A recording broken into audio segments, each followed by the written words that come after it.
दोस्तों उम्मीद करते हैं भाई आप लोग अच्छे होंगे, बढ़िया होंगे, आपकी लाइफ में सब एकदम चकाचक चल रहा होगा। दोस्तों आज जापान दुनिया की तीसरी सबसे बड़ी अर्थव्यवस्था के रूप में जाना जाता है और वहीं जापान की राजधानी टोक्यो की गिनती दुनिया के बेस्ट सिटीज में आती है। टोक्यो दुनिया के सबसे साफ सुथरे शहरों में से एक है और सबसे ज्यादा आबादी वाला शहर भी है टोक्यो, और दुनिया के सबसे महंगे शहरों की सूची में भी ये शामिल है। लेकिन दोस्तों टोक्यो ने आखिर इतना सब कुछ हासिल कैसे किया, क्योंकि पूरा जापान एक टापू पर बसा हुआ है और जापान में हर साल 2000 भूकंप आते हैं। जी हाँ, आप सही सुन रहे हैं। टोक्यो शहर के आसपास कई सक्रिय ज्वालामुखी भी मौजूद है, जिस कारण इसे अक्सर नुकसान होता रहता है। इसके अलावा कभी युद्ध के कारण इस शहर को बहुत नुकसान हुआ है। लेकिन दोस्तों इन सब के बावजूद आज टोक्यो दुनिया के सबसे विकसित शहरों में शुमार है। लेकिन यहाँ तक का सफर टोक्यो के लिए आसान नहीं रहा है। टोक्यो कई बाधाओं और चुनौतियों का सामना करके यहाँ तक पहुँचा है और इसी बारे में आज की वीडियो में हम बात करेंगे और जानेंगे कि आखिर कई बार बर्बाद होने के बाद भी टोक्यो कैसे इतना शानदार देश बनने में कामयाब हो पाया है। तो चलिए अब देर न करते हुए दोस्तों आज की मजेदार वीडियो शुरू करते हैं। दोस्तों टोक्यो शहर के इतिहास की असली कहानी आज से लगभग 600 साल पहले शुरू होती है। उस समय टोक्यो नाम का कोई शहर अस्तित्व में नहीं था। जिस जगह पर आज टोक्यो बसा हुआ है उसे ईटो कहा जाता था। ये जगह मछुआरों का एक गढ़ हुआ करती थी और साथ ही यहाँ की जमीन भी काफी फर्टाइल होती थी। साथ ही दोस्तों ये जगह चावल उगाने के लिए बिल्कुल परफेक्ट थी। लोग चावल के साथ मछली खाकर अपने जीवन यापन किया करते थे। जापान के लोग पुराने जमाने से ही दोस्तों काफी शांति प्रिय माने जाते हैं। यहाँ पर बौद्ध संस्कृति का काफी प्रभाव देखने को मिलता था। हालांकि दोस्तों इंपीरियल जापान के समय यानी 19वीं शताब्दी के अंत से लेकर दूसरे विश्व युद्ध के समय तक जापान ने क्रूरता की हदें पार करती थी। लेकिन पूरे जापान के लोग एक जैसे नहीं थे। 15वीं शताब्दी तक जापान के लोगों ने कभी कोई जंग नहीं देखी थी। कई लोगों को तो पता भी नहीं था कि युद्ध आखिर होता कैसे है। सन 1457 में ईडो में ओटा डोकन आए, जो एक जापानीज सामुराई थे। उन्होंने यहाँ पर युसुगी क्लैन की शुरुआत की और यहाँ पर एक कैसल का भी निर्माण किया। ओटा डोकन के कारण ईडो शहर में वॉरियर्स का आना जाना शुरू हो जाता है और अन्य शहरों और प्रांत से लोग यहाँ पर आने लगते हैं। सन 1524 में होजो क्लैन ईडो को टेक ओवर कर लेता है और इस जगह पर दोस्तों एक सिविल वॉर की शुरुआत होती है। इस पीरियड को इतिहास के पन्नों में सेंगोकू पीरियड के नाम से जाना जाता है। इसके बाद सन 1600 में जापान के इतिहास की सबसे बड़ी बैटल्स में से एक बैटल ऑफ सेगिगाहारा की शुरुआत होती है। इस बैटल में दोस्तों एक तरफ ईडो कमांडर टोकुगावा लियासु होते हैं और दूसरी तरफ टोयोटोमी क्लैन के लोग होते हैं। इस युद्ध में टोकुगावा की जीत हो जाती है और इसके बाद जापान में ईडो पीरियड की शुरुआत हुई थी। टोकुगावा के नेतृत्व में ईडो एक एडवांस शहर बनने लगा था। यहाँ पर लोग बड़ी संख्या में आकर रहने लगे थे। दूर दूर तक इस शहर के चर्चे होने शुरू हो गए थे और सन 1603 तक ये जापान का सबसे बड़ा शहर बन गया था। लेकिन फिर दोस्तों ऐसा मानो जैसे इस शहर को अचानक किसी की नजर लग गई और सन 1657 में ईडो के एक पुजारी अपना किमोनो जला देते हैं। किमोनो जापान की पारंपरिक ड्रेस को कहते हैं। पुजारी का कहना था कि ये किमोनो उनके लिए अनलकी है, लेकिन कौन जानता था कि वो अनलकी किमोनो पूरे शहर के लिए ही अनलकी साबित हो जाएगा। जैसे ही पुजारी ने वो किमोनो जलाया, हवा से आग की लपटों ने मंदिर को भी अपनी चपेट में ले लिया।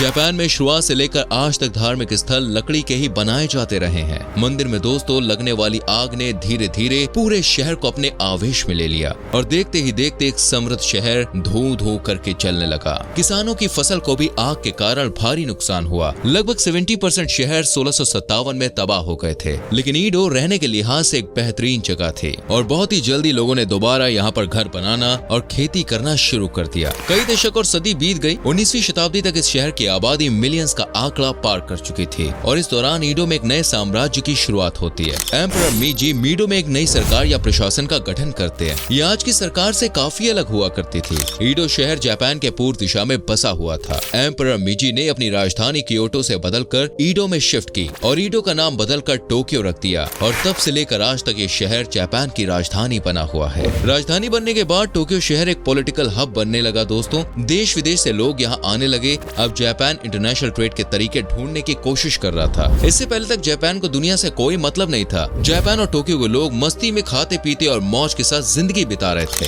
अमेरिकन कोमोडोर मैथ्यू सी पेरी ने टोक्यो के पास समुद्री तट पर शिमोडा पोर्ट की शुरुआत की, जिससे वो इंटरनेशनल ट्रेड कर सके। जापान में अब धीरे धीरे व्यापार बढ़ने लगा था। व्यापार बढ़ने के साथ ही राजधानी टोक्यो के पास पैसा आना शुरू हुआ और शहर में इकोनॉमिक डेवलपमेंट एंड इंडस्ट्रियलाइजेशन की शुरुआत हुई। विकास और तरक्की की दौड़ में इंसान इतना अंधा हो जाता है कि उसे अपने स्वार्थ के सिवाय कुछ नजर नहीं आता। टोक्यो शहर के लोगों के पास जैसे ही पैसा आना शुरू हुआ, उन्होंने जंगलों को काटना शुरू कर दिया। इंडस्ट्रीज के कारण हवा में प्रदूषण का स्तर जो था वो बढ़ने लगा। जापान की जो नदियां बिल्कुल साफ मानी जाती थी, उनका पानी गंदा होने लगा और 1923 में टोक्यो को एक बड़ा झटका लगा। उस दौरान 8 तीव्रता का एक भूकंप आया और पूरा शहर एक बार फिर से नष्ट हो गया। इस भूकंप को दोस्तों द ग्रेट कांटो अर्थक्वेक के नाम से जाना जाता है। वैसे तो इसके अलावा भी समय समय पर टोक्यो शहर में छोटे बड़े भूकंप के झटके आते रहते रहते थे, लेकिन ये भूकंप सबसे ज्यादा प्रभावशाली था। इस भूकंप के कारण शहर में अधिकतर इमारतें ढल गई थी और कई जगह से आगजनी की घटनाएं भी सामने आई थी। इस भूकंप के कारण टोक्यो को आर्थिक तौर पर भी काफी नुकसान हुआ था। इसके बाद टोक्यो शहर को दोबारा से नए सिरे से बनाने की प्लानिंग की जाने लगी, लेकिन दोस्तों उसमें बहुत पैसों की जरूरत थी और जापान के पास इतना पैसा नहीं था।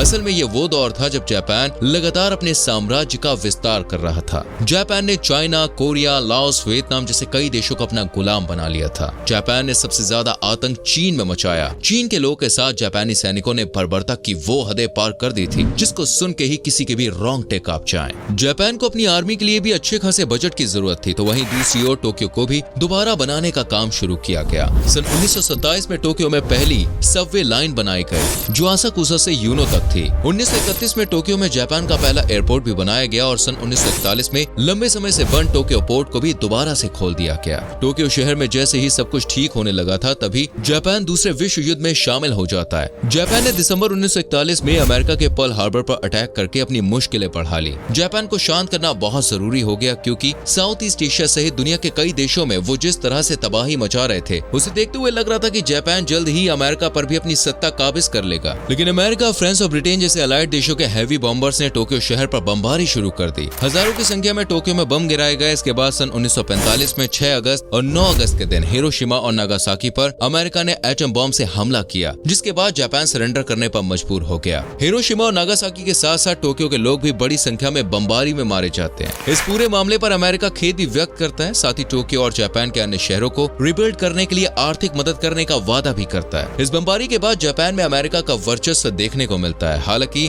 जापान की अपनी खुद की सरकार होती है और वो किसी के अधीन नहीं होता, लेकिन अमेरिका उसकी हर तरह से मदद करने की कोशिश करता है। जापान तब तक अपनी आर्मी पर बहुत ज्यादा खर्चा कर रहा था। दूसरे वर्ल्ड वॉर के बाद अमेरिका ने जापान को आर्मी न रखने की सलाह दी और कहा कि उनकी सुरक्षा की जिम्मेदारी अब हमारी है। 1950 में टोक्यो सहित जापान में इंडस्ट्रियलाइजेशन की एक बार फिर से शुरुआत हो जाती है। 1960 में जापान की इकोनॉमी कंज्यूमर इकोनॉमी की ओर कन्वर्ट होने लगती है। जापान के लोग गरीबी से बाहर आने लगते हैं और इसके बाद जापान इतनी तेजी से तरक्की करता है कि दुनिया भर में इसे इकोनॉमिक मिरेकल का नाम दे दिया गया। सिर्फ 20 सालों में ही जापान मजबूती के साथ उठ खड़ा हुआ और फिर जापान ने दोबारा पीछे मुड़कर नहीं देखा। आज टोक्यो को एक परफेक्टली सिटी के रूप में देखा जाता है। टोक्यो दुनिया में सबसे ज्यादा आबादी वाला शहर है। आपको यहाँ पर हर जगह भीड़ भाड़ देखने को मिलेगी, लेकिन सड़कों पर ट्रैफिक बहुत कम होता है। ऐसा इसलिए क्योंकि शहर की आधी से ज्यादा आबादी रोजाना आने जाने के लिए पब्लिक ट्रांसपोर्ट का ही इस्तेमाल करती है। टोक्यो ने शुरू से रेल कॉरिडोर को बेहतर बनाने की ओर ध्यान दिया। 1964 में टोक्यो शहर में दुनिया की पहली हाई स्पीड रेल लाइन शुरू कर दी गई थी, जहां रेल 256 किलोमीटर प्रति घंटे की रफ्तार से दौड़ा करती। जो टेक्नोलॉजी जापान में सन 1964 में आई, वो भारत में आज तक नहीं आ पाई। जापान जानता था कि उसके पास तेल के बहुत ज्यादा भंडार नहीं है और अन्य देशों से तेल आयात करना बहुत महंगा साबित होगा,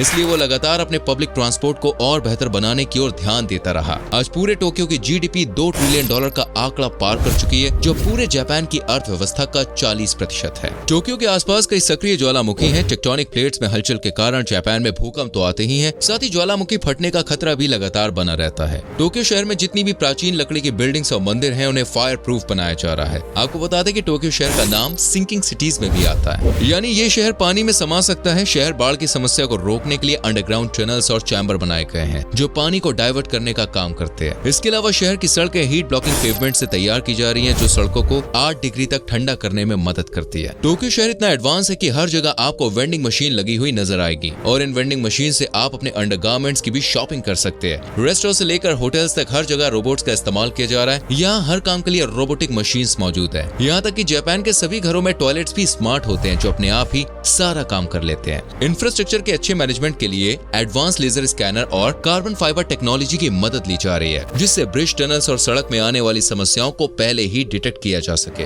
टोक्यो में लोग पब्लिक ट्रांसपोर्ट का ज्यादा इस्तेमाल करते हैं और कई लोग तो पैदल या फिर साइकिल से ही स्कूल कॉलेजेस जाते हैं। तो दोस्तों, ये थी टोक्यो के इतिहास से लेकर उसके विकास की पूरी कहानी। उम्मीद करते हैं कि आपको हमारी आज की वीडियो पसंद आई होगी और आप समझ गए होंगे कि किस तरह टोक्यो शहर आज अपनी एक अलग पहचान बनाने में कामयाब हो पाया है। साथ ही दोस्तों, अगर आपको इस वीडियो पर कोई राय देनी है तो आप हमें कमेंट कर सकते हैं। हमें आपके कमेंट का इंतजार रहेगा। दोस्तों, अगर आप हमारे चैनल पर नए हैं तो प्लीज चैनल को सब्सक्राइब करके बेल आइकन को प्रेस करना, जिससे आने वाली वीडियोस आपसे बिल्कुल भी मिस ना हो। मिलते हैं अगली वीडियो में। Till then, bye bye, take care.